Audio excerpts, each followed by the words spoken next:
Fala, nação corintiana, beleza? Tô trazendo para vocês aí o programa do Band Esporte com o Vessone, onde eles falam da temporada do Corinthians de 2024 e algumas novidades do Coringão, beleza? Olho na tela aí para começar com os resultados do Corinthians na temporada, até onde chegou o Corinthians. O Corinthians teve 72 partidas com 31 vitórias, 18 empates, 23 derrotas. Foram 106 gols marcados, 74 gols sofridos e 51% de aproveitamento. Foram os números do Corinthians. Os 51% está um pouquinho acima da metade, Vessa. Mas tem que contar que o Corinthians, é como se o Corinthians tivesse começado a trabalhar a partir da metade do segundo turno, do brasileiro. Ou seja, teve muita coisa que aconteceu antes e a gente vai falar bastante. Mas dá um play. Exatamente. 2 números que chamam bastante atenção e tem curiosidades. 23 derrotas, gente, é muita coisa para um time grande, é muita coisa. No ano, eu estava vendo uma estatística, teve alguns times que tiveram 24 derrotas. O Corinthians é meio que tem uma galera de 23, 2 com 27, 2 com 24 e uma galera com 23. E o Corinthians está nesses times. Então, é muita derrota para um time. Claro, tem muita coisa do Campeonato Paulista, mas não dá para perder 23 e 72 para clube grande. Isso é o número... É o inusitado 1. E o 2 é o número de gols marcados. São 106 gols. Aparentemente é um número normal. Só que, desde 2016, o Corinthians não passava de 100 gols no ano.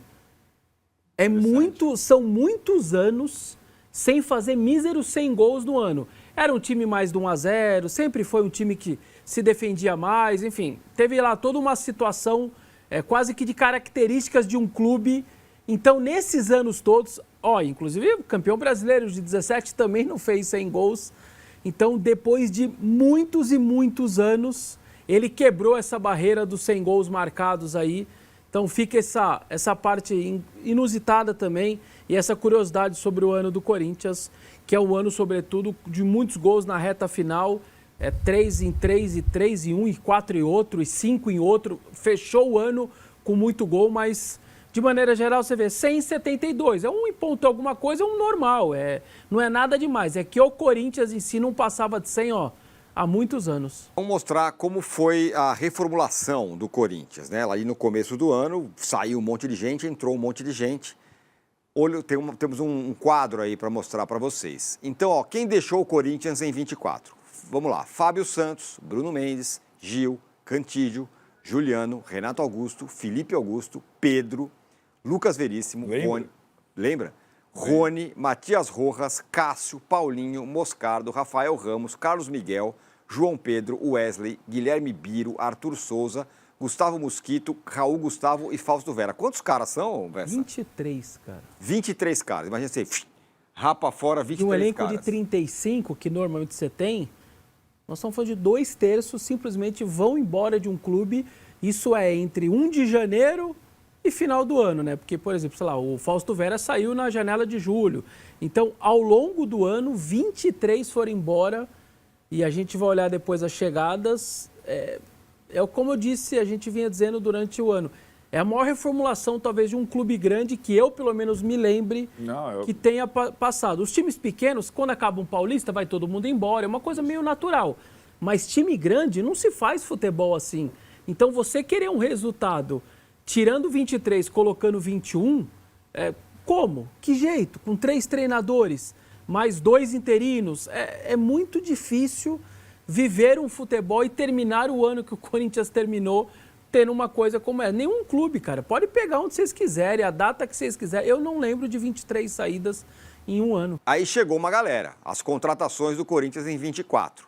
Palácios, Gustavo Henrique, Hugo, Igor Coronado, Kaká, Pedro Henrique, Maicon, Ranielli, Mateuzinho, Pedro Raul, Félix Torres, Rodrigo Garro, Hugo Souza, Alex Santana, André Ramalho, Charles, Thales Magno, José Martínez, Héctor Hernandes, Carrillo e Memphis Depay. Então a gente para ali no Garro, que é a primeira parte da janela, quando o Arnaldo lembra. É a janela de janeiro. Isso. E do Hugo Souza para frente, a segunda janela. E o Michael está incluído, porque você teve que renovar o empréstimo com o Shakhtar, pagou mais 500 mil euros.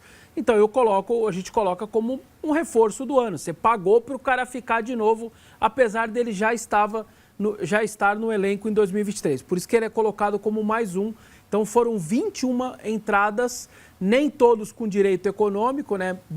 Palácios estava livre, Gustavo Henrique estava livre, Hugo estava livre, Coronado livre, o Kaká veio por empréstimo, agora vai ter que comprar, Pedro Henrique livre, o Maicon era empréstimo, o Ranielli teve que comprar, Mateuzinho comprou, Pedro Raul comprou, Félix Torres comprou, Garro comprou, aí o Hugo Souza empréstimo, aí depois adquiriu, Alex Santana comprou, Ramalho livre, Charles comprou, pouquinho, mas comprou, Thales Magno empréstimo, Martínez comprou, Hector Hernandes livre, Carrilho livre e Memphis Depay livre. E antes de você fazer aquele exercício que é legal, só título de comparação que o Arnaldo lembrou do Botafogo. O Corinthians gastou em todos esses caras 154 milhões com direito econômico. Gente, eu não sei luva, salário, isso eu não sei. De direito econômico desses caras. E o Botafogo gastou 320 ao longo do ano de direito econômico para montar todo esse elenco também desde janeiro, tá? Então é só título de comparação, Corinthians 154 e o Botafogo 320. Vamos fazer o nosso exercício de quem chegou e vestiu a camisa de titular. Palácios. Time que fechou o ano, tá? Tá, Palácios. Não. Gustavo Henrique. Sim. Hugo. Não. Coronado. Não. Kaká. Não. Em compensação, xingou todo mundo, né, o Kaká. Titular não foi, mas, pô, não sei o quê, tal. Pedro Henrique. Não. Maicon. Não. Ranielli. Sim. Mateuzinho. Sim. Pedro Raul. Não. Félix Torres. Não. Rodrigo Garro. Sim. Hugo Souza. Sim. Alex Santana. Não. André Ramalho. Sim. Charles. Não. Thales Magno. Não.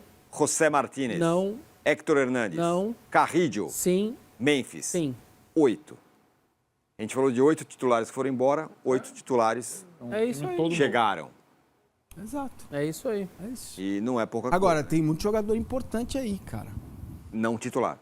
Não titular. Exatamente. Por exemplo, o Ranieri é um jogador muito importante. Então, o Ranieri termina como titular. Como titular, mas então, o Martínez revezou, o Charles O revezou. Santana se machucou. O Santana, A gente tem que ver isso aí. claro, também, o elenco né? ficou muito melhor. Ainda você tem um Então, Thales, que ajudou também. O Thales ajudou. Né? O próprio Martínez, Kaká de entrou fato, bastante jogos, né? Quatro então. incomparáveis. Mas para chegar no sonho na brincadeira do final do ano, teve que passar pelo Campeonato Paulista. Vamos mostrar aí Olha, os números foi do duro, Corinthians hein? no Campeonato Paulista. Olha, Nessa Vessa. época o Vessa estava apavorado, a gente lembra bem. Corinthians Sob o comando de Mano Menezes. que cai. Corinthians perde 5 jogos seguidos. Jamais na sua história tinha perdido 5 jogos seguidos no Campeonato Paulista.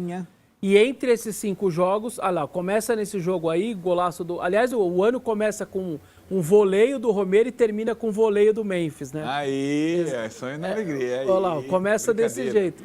Só que aí vem uma sequência de derrotas que derruba o Mano, entre elas a primeira derrota em Majestosos da história do estádio, naquele 2-1. Até isso aconteceu no ano. A primeira derrota em Majestoso. Tá aí o gol do Arthur Souza, que entrou na justiça depois para ir embora. É o Hugo batendo a falta e o Arthur desconta e mete ali uma pressãozinha no final, tá, mas o São Paulo consegue quebrar. Esse foi um 3-0, que até o Yuri faz esse gol, mas começa 3-0 para o Novo Horizontino e só acaba 3-1. É o jogo que o Mano cai.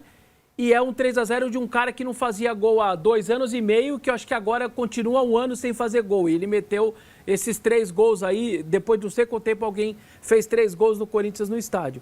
E aí vem o Antônio Oliveira, nesse jogo da Portuguesa, o time começa a dar uma melhorada, mas não é suficiente para se classificar. E, de novo, termina a primeira fase fora da fase de grupos, e isso ele acarreta até o final, arrasta por quê? Porque ele não tinha vaga na Copa do Brasil e amargou isso durante o ano todo até resolver lá com o brasileiro e tudo mais. Mas é um paulista que não classifica para a fase final.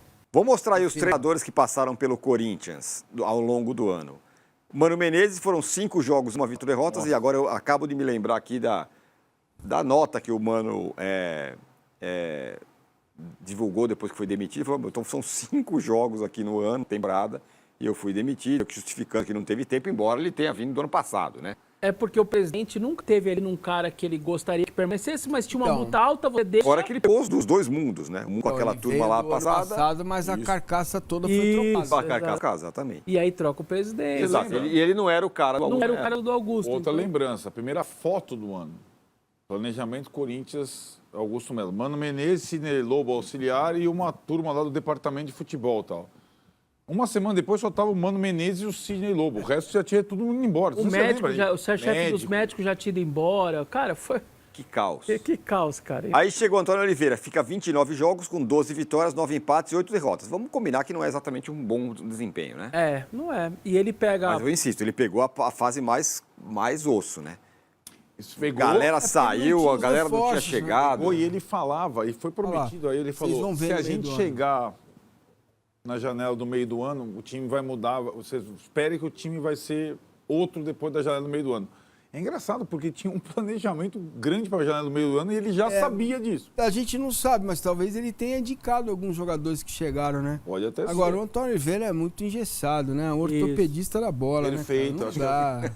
Perfeito, acho que taticamente... Ortopedista da É, bola. pô. Taticamente, o Antigamente- Garro não jogava o que jogou depois. Era o 4-3-3, dois caras abertos, Isso. Bidon e Ranielli e o Garro tendo que ajudar, porque ele era o terceiro do meio, marcando. E um time 4-3-3, em nenhum momento pensou num terceiro zagueiro, mudar o sistema. E aí acaba caindo depois do derby e tudo mais, não aguentou, não sustentou. Derrota no Allianz Parque, aquela coisa toda. Ele já pega uma parte do brasileiro, pega uma parte da Sul-Americana também. Mas, assim, ele não tinha tantos reforços, não tinha tanto... Beleza, tá tudo certo, mas eu acho que ele também não se ajudou. Não, foi muito mal. Aí chega o Ramon Dias. Ramon Dias, 34 jogos com 17 vitórias, 9 empates e 8 derrotas. Quando você pega o retrato, não é um desempenho espetacular. O Ramon Dias Ele teve tal. 5 vitórias a mais que o Antônio Oliveira, né? Mas fez essas coisas que o Vessone falou. Mudou o time. Fez um monte de cara jogar mais. Claro que chegaram me outros lembro- jogadores para rechear o time. Você lembra da chegada dele? Quando ele coloca 3 zagueiros, Isso, vai 2 tentando volantes. acertar isso. aí depois ele tira um zagueiro, coloca 3 no meio, e aí no final acha o trio, né? Que é um trio maravilhoso, que é o Garro, o Memphis e o Yuri. É muito da recuperação do Yuri se deve aos 2 treinadores, né? Eu nem sei como eu falo, hein? Qual que é o treinador do Corinthians? O que eu falo nessa? Fala os dias. Os Dias, beleza. Família Dias. Então, a família Dias. Dias melhores então, virão. que eu E cheguei tinha a... saído do Vasco no brasileiro depois de tomar Isso, aquela que chapuletada eu do critiquei Cristiano. bastante e vou manter. Eu não vejo nesta dupla, família Dias, capacidade de segurar o Corinthians para a temporada que virá. Tá? Porque na hora que precisou de repertório, não teve. Corinthians no primeiro turno, 19 partidas. No segundo, 19, claro. Primeiro turno, 4 vitórias. Um São turno inteiro com 4 vitórias. 19 pontos em 19, gente. Você sabe o que é isso ou não? Olha isso. Aí você fazia, todo mundo fazia a conta 45 menos 19 para quantos pontos Então, teria que A fazer. projeção. Né? Segundo turno, 11 vitórias. E a conversa era, se conseguiu 4 no primeiro turno, você acha que vai Exato. conseguir 5 no segundo? Conseguiu 11. foram 37 em 19, que deu a segunda melhor campanha do retorno. A segunda ficando atrás do Botafogo, porque o Jandrei perdeu a bola, hein? Senão passava o Botafogo. Quase o triplo de vitórias entre o primeiro turno e o segundo. Perdeu a bola. Mas é. Foram 7 empates no primeiro tudo culpa turno. do Jandrei, coitado. 7 empates no primeiro turno, 4 no segundo. 8 derrotas no primeiro turno e apenas 4 no segundo. Ainda assim, é um número muito grande de derrotas, né, no ano. No em 19, você acha? No Brasileirão de Série A? Não acho que é tão muito alto assim. O quê? Pra brigar lá em 4? cima? Não. Não, 12, não. são 12. Ah, 12, não, né? aí beleza. 12. 12 derrotas. O 4, achei que você estava falando do 4. Não, 4. Não, 4 em Se 19. fosse 4. O resumo 4 em da 19 tela é o tá seguinte: ótimo. o Corinthians teve um dos seus piores, é que eu não tô com isso aqui, mas se eu não me engano é top 3 de piores turnos. E olha que o Brasileiro de Pontos Corridos é desde 2003. É um dos piores turnos da história para um dos melhores turnos da história. É isso. É isso. São resumo. duas coisas completamente diferentes. Primeiro turno, 17 gols feitos. No segundo, 37. No primeiro turno, 25 gols sofridos. No segundo, 20. Acho que isso é uma questão do Corinthians. Ele não se transformou numa defesa intransponível, Não. como historicamente Sim. muitas vezes foi. 33 por fala. Mas veja a diferença de gols marcados do primeiro para o segundo. Então, Sim, não precisou ter a defesa. Isso. Foi um time com uma característica diferente. Exatamente. Que Muito toma gol 2 feito. do Atlético, mas meteu 5 no Atlético. Eu Vira, faço mais toma é 2 do isso. Criciúma. Vira. Quase o dobro do aproveitamento, né? Do primeiro tempo. 64,9 não é de campeão, mas é de G5. G6. G6, G5. Sim. Ficou em sétimo. Um aproveitamento de 64,9% no segundo turno é um aproveitamento de Ok. quem fica lá em cima Sim. do campeonato. Então tá aí como foi o primeiro e o segundo. O Palmeiras teve 64 como vice. Aí, tá vendo? E o Botafogo 69. Então, né? O Corinthians com esse desempenho Então, do mas são segundo turno. 38 jogos. Ah, né? não. Não, claro. Só estamos E falando. aí estamos vendo os jogos aí. Esse aí ainda é no primeiro turno, né? Não, é Não, esse aí agora. é o jogo do contra o Grêmio. Agora, isso. É o É que o fecha último a ato do temporada. Corinthians. A gente ficou fragmentando o brasileiro em diversas etapas. Foi uma temporada muito longa, uma temporada diferente por conta da janelona, né? E o Corinthians foi um dos que conseguiu aproveitar melhor a janelona.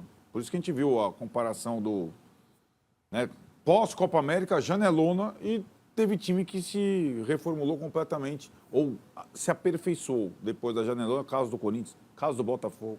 Para mostrar, para ilustrar o que a gente está falando dessa reação incrível, olha aí essa tela com rodada a rodada do Corinthians, onde ele estava. Na 10ª rodada estava na 18ª posição, na 13ª, 19ª, penúltimo colocado. Na 18ª, 16ª, 21ª, 18ª, 30ª, 18ª Então. e na 37ª, 7ª posição. Eu falei Qual a sua expectativa para o Corinthians 2025? Deixa aí nos comentários. Valeu!